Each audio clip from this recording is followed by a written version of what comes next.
제2장. 헤로드 왕 때에 예수께서 유대 베들레헴에서 나시매 동방으로부터 박사들이 예루살렘에 이르러 유대인의 왕으로 나시니가 어디 계시냐? 우리가 동방에서 그의 별을 보고 그에게 경배하러 왔노라. 헤로드 왕과 온 예루살렘이 듣고 소동한지라. 왕이 모든 대제사장과 백성의 서기관들을 모아 그리스도가 어디서 나겠느냐 물으니 유대 베들레헴이오니 이는 선지자로 이렇게 기록되노라. 또 유대 땅 베들레헴아, 너는 유대 고을 중에서 가장 작지 아니하리다. 내게서 한 다스리는 자가 나와서 내 백성 이스라엘의 목자가 되리라 하였음이니이다. 이에 헤롯이 가만히 박사들을 불러 별이 나타난 때를 자세히 묻고 베들레헴으로 보내며 이르되 가서 아기에 대하여 자세히 알아보고 찾거든 내게 고하여 나도 가서 그에게 경배하게 하라. 박사들이 왕의 말을 듣고 갈새 동방에서 보던 그 별이 문득 앞서 인도하여 가다가 아기 있는 곳 위에 머물러 서 있는지라. 그들이 별을 보고 매우 크게 기뻐하더라. 집에 들어가 아기와 그의 어머니 마리아가 함께 있는 것을 보고 엎드려 아기께 경배하고 보배합을 열어 황금과 유향과 모약을 예물로 드리니라. 그들은 꿈에 헤롯에게로 돌아가지 말라 지시하심을 받아 다른 길로 고국에 돌아가니라. 그들이 떠난 후에 주의 사자가 요셉에게 현몽하여 이르되 헤롯이 아기를 찾아 죽이려 하니 일어나 아기와 그의 어머니를 데리고 애굽으로 피하여 내가 네게 이르기까지 거기 있으라. 요셉이 일어나서 밤에 아기와 그의 어머니를 데리고 애굽으로 떠나가 헤롯이 죽기까지 거기 있었으니 이는 주께서 선지자를 통하여 말씀하신 바 애굽으로부터 내 아들을 불렀다 함을 이루려 하심이라. 이에 헤롯이 박사들에게 속은 줄 알고 심히 노하여 사람을 보내어 베들레헴과 그 모든 지경 안에 있는 사내 아이를 박사들에게 자세히 알아본 그때를 기준하여 2살부터 그 아래로 다 죽이니 이에 선지자 예레미야를 통하여 말씀하신 바 라마에서 슬퍼하며 크게 통곡하는 소리가 들리네. 라헬이 그 자식을 위하여 애곡하는 것이라. 그가 자식이 없으므로 위로받기를 거절하였도다. 함이 이루어졌느니라. 헤롯이 죽은 후에 주의 사자가 애굽에서 요셉에게 현몽하여 일어나 아기와 그의 어머니를 데리고 이스라엘 땅으로 가라. 아기의 목숨을 찾던 자들이 죽었느니라. 요셉이 일어나 아기와 그의 어머니를 데리고 이스라엘 땅으로 들어가니라. 그러나 아켈라오가 그의 아버지 헤롯을 이어 유대의 임금됨을 듣고 거기로 가기를 무서워하더니 꿈에 지시하심을 받아 갈릴리 지방으로 떠나가 나사렛이란 동네에 가서 사니 이는 선지자로 하신 말씀에 나사렛 사람이라 칭하리라. 하심을 이루려 함이로라.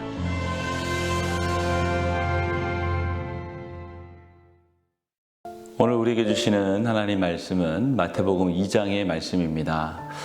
오늘 말씀을 보면 예수 그리스도의 탄생 소식을 들은 세 부류의 사람들의 반응을 볼 수가 있습니다.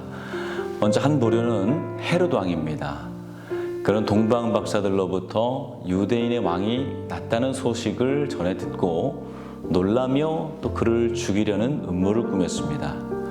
그 이유는 예수님이 이 땅에 왕으로 오셨다는 말을 들었기 때문입니다. 헤롯은 예수님을 자신의 자리를 위협할 정적으로 생각했습니다. 헤롯은 예수님이 자신에게 장애물이 될 거란 생각으로 무조건 예수님을 적대시하고 또 죽이려 했던 것입니다. 또 다른 한 부류는 바로 제사장들과 서기관들입니다. 그들은 장차 메시아가 이 땅에 오실 것을 알고 기다렸던 사람들입니다.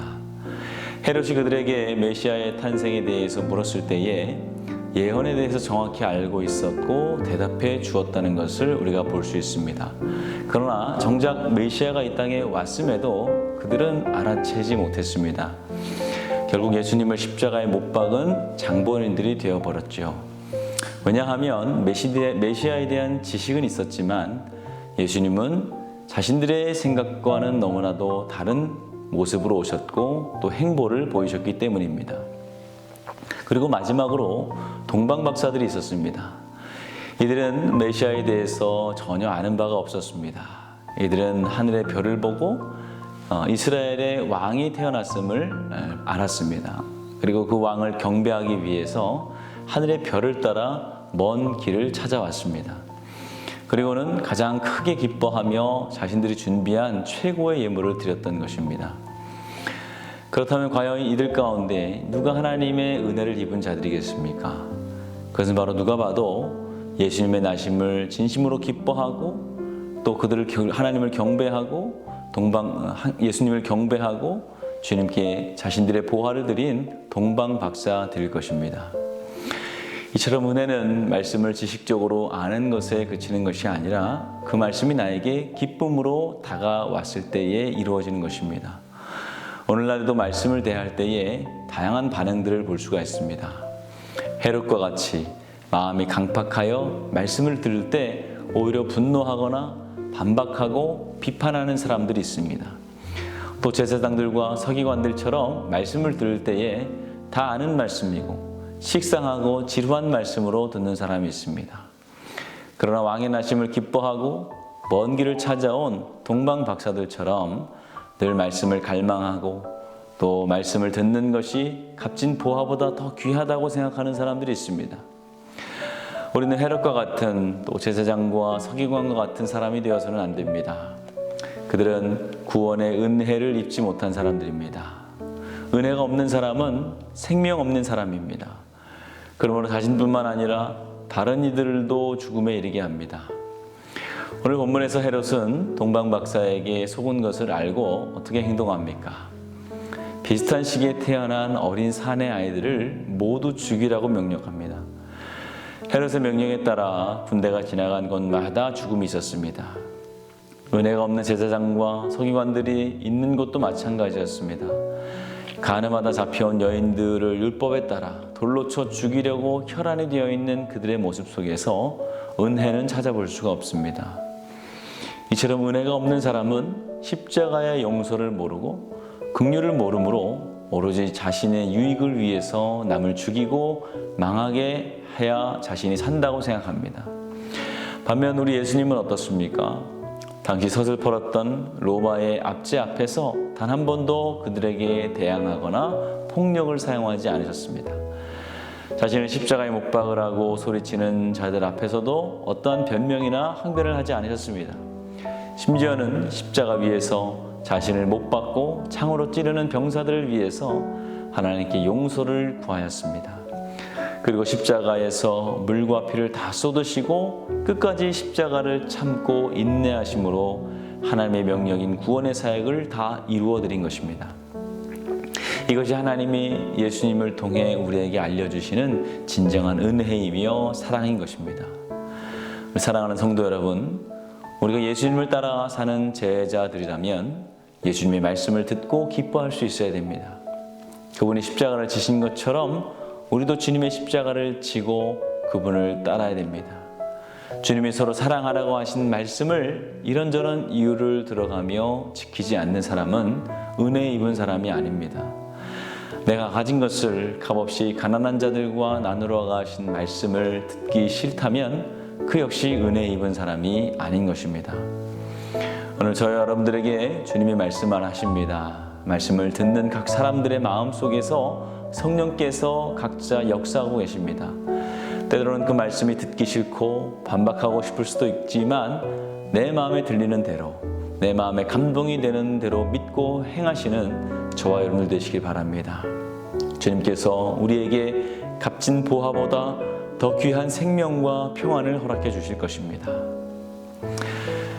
오늘은 목요일입니다. 우리 다음 세대와 또 가족을 위해서 기도하는 날입니다.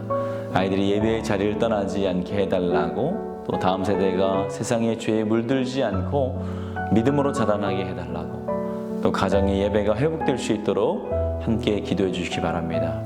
우리 기도하겠습니다.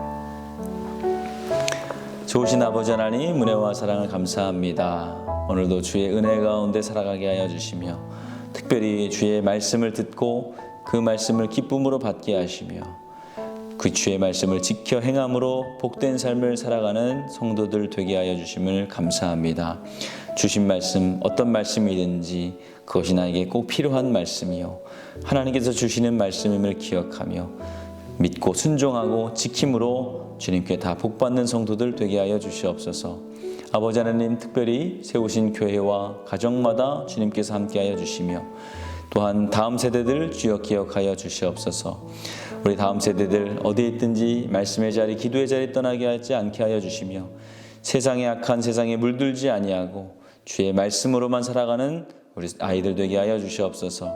가정마다 끊어졌던 예배들, 무너졌던 기도의 재단들이 다시 쌓아지게 하여 주시옵소서.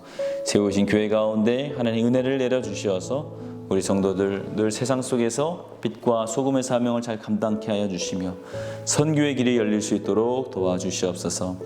담임 목사님 사역 가운데 성령의 앞서 운행하여 주시고 사역마다 성령이 하시는 역사가 놀랍도록 나타날 수 있도록 주여 축복하여 주시옵소서. 또 퇴임을 위해 기도하는 성도들, 사고로 입원한 성도, 투석으로 어지럼증으로 디스크와 공황장애, 불면증, 우울증으로 고통받는 성도들 기억하여 주시옵소서. 암투병 중에 있는 박재순 권사님, 류은영 권사님, 김시아 권사님, 김정수 집사님, 오유미 성도님, 박서연 청년, 류경민 청년 주의 손으로 안수하여 주셔서 깨끗이 낫게 하여 주시옵소서. 우리 연로하신 성도님들 단 한 분도 병환으로 침대에 누워 계시지 않게 하여 주시며 주님 만나는 그날까지 건강한 모습으로 걷다가 주님 만날 수 있도록 주여 도와주시옵소서. 예수님의 이름으로 기도하였습니다. 아멘.